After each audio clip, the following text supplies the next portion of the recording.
Oke, selamat siang. Jumpa kembali. Sudah sekian lama saya tidak update video di channel ini. Nah, kebetulan ada sesuatu yang mungkin akan saya upload kembali. Ya, di depan saya ada D1K5, masih seputar power amplifier kelas D. Sebenarnya kelas D1K5 ini sudah sangat fix sekali dan sudah sering kali saya buat, bahkan teman-teman yang lain sudah banyak yang pakai dia awet ya. Apalagi hanya di tegangan 90 volt DC standarnya, saya kira itu sudah normal sekali dan dipastikan untuk rangkaian atau komponen-komponen yang terpasang di PCB yang tertera itu sudah fix ya teman-teman ya. Nah, jadi akan saya sharing untuk teman-teman semua yang salah satu penyebab yang sering kali diabaikan oleh teman-teman sehingga menyebabkan power amplifier di 1K5 atau power amplifier yang lain itu rusak. Nah, dan hal ini jarang sekali teman-teman sadari ya. Oke. Ini memang untuk disupply 120 volt. Jadi sama usernya ini menggunakan PSU 120 volt SMPS. Kemudian di tempat saya ini adanya hanya 130 volt ya. Dan setelah saya cek kemarin, ternyata saya melihat ada air dummy di sini. Dia terbakar kepanasan ya. Jadi nilainya seperti ini. Karena saking panasnya dia sampai berubah nilai, berubah warna gelangnya sampai kelihatan 100 ohm ya. Ini saking panasnya.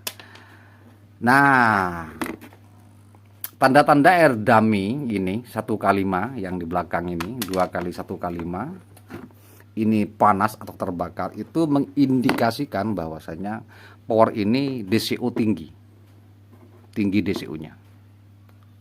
Nah, salah satu penyebab DCU tinggi itu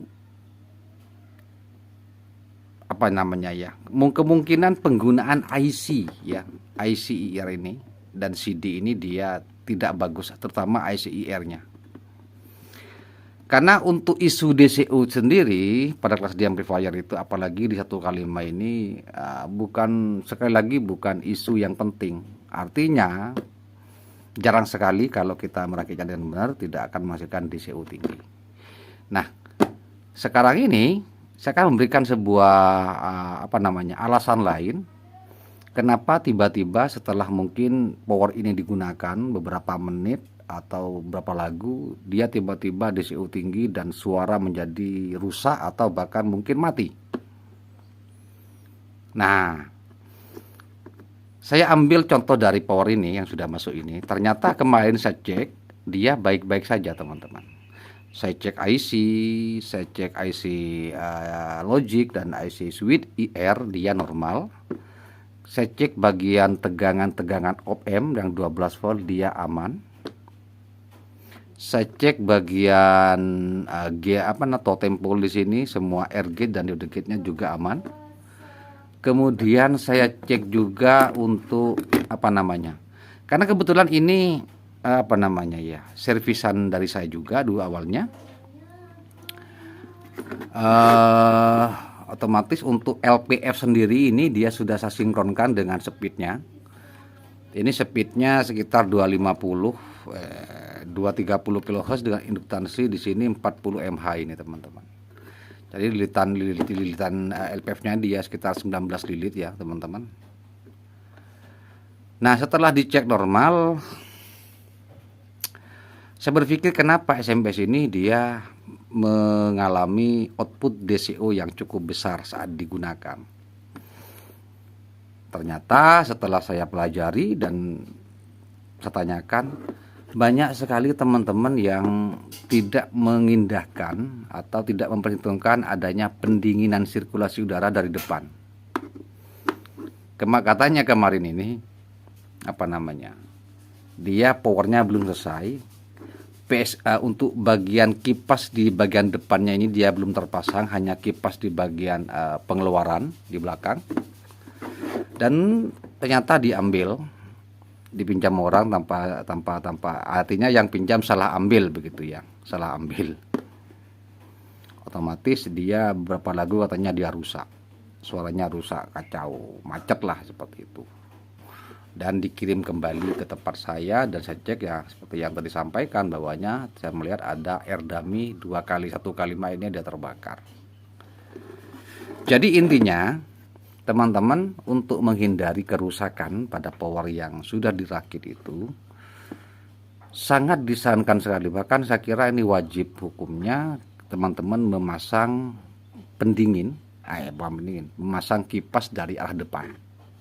Jadi jika teman-teman merakit 2 buah power amplifier seperti ini, stereo umpamanya, jadi kipasnya itu dari depan teman-teman, seperti ini.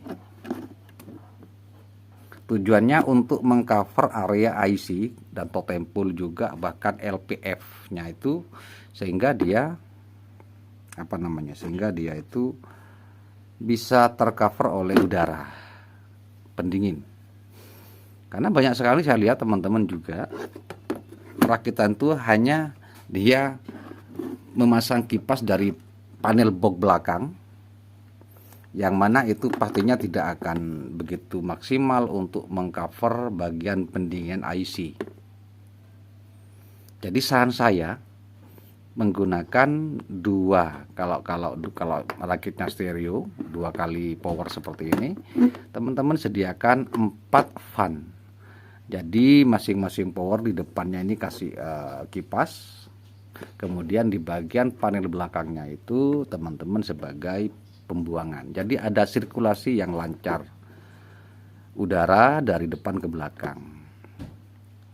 Jadi seperti itu cara saya merakit power itu, dan terbukti untuk rakitan saya sendiri yang saya rakit itu, untuk di 1 kali main ini belum ada masalah teman-teman, belum ada masalah. Rata-rata yang rusak itu teman-teman, saat power dirakit sudah normal, kemudian dipasang ke box, ternyata setelah dipakai dia rusak. Rata-rata seperti itu karena kurangnya pendingin udara yang mengcover area depan. Jika IC ini sudah melebihi ambang batas maksimal panas, entah saya lupa berapa maksimal untuk suhunya, otomatis pasti power akan macet, akan rusak. Dan itu saya pernah beberapa hari yang lalu juga mengalami, yang membeli ke saya, dia telah membeli beberapa kit, dan yang terakhir katanya dia macet. Setelah saya lihat, ternyata dia hanya menggunakan kipas dari belakang. Dan saya bisa memastikan saat itu, saat dicoba pertama kali dia aman, tetapi setelah beberapa lama, sekitar mungkin 1 lagu, tiba-tiba dia gagal start teman-teman. Kemudian saya cek suhunya itu, suhu panas sekali ini, panas. Nah setelah saya coba kasih kipas, saya coba ternyata normal. Jadi intinya kerusakan yang sering terjadi, yang bahkan mungkin tak terfikirkan oleh teman-teman, adalah pendinginan dari kedua IC ini, termasuk LPF. Jadi saya kira itu saja untuk video kali ini. Untuk perakitan power amplifier tipe apa saja, kelas D ya, teman-teman wajib memasang pendingin kipas itu dari depan. Untuk kipas yang bagian belakangnya itu hanya sebagai hisap ya, untuk menghisap dari keluar. Jadi ada sirkulasi yang lancar dari arah depan kemudian menuju ke belakang. Saya kira pastinya akan lebih aman. Jadi mungkin itu saja yang perlu diperhatikan untuk teman-teman. Sekedar untuk sharing saja, semoga ini bermanfaat. Tidak akan mungkin akan saya coba ini ya, untuk split 120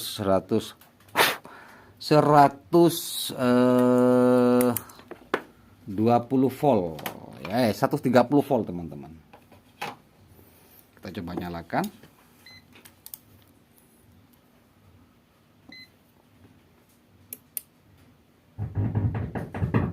Nah Jadi bisa kita lihat di sini.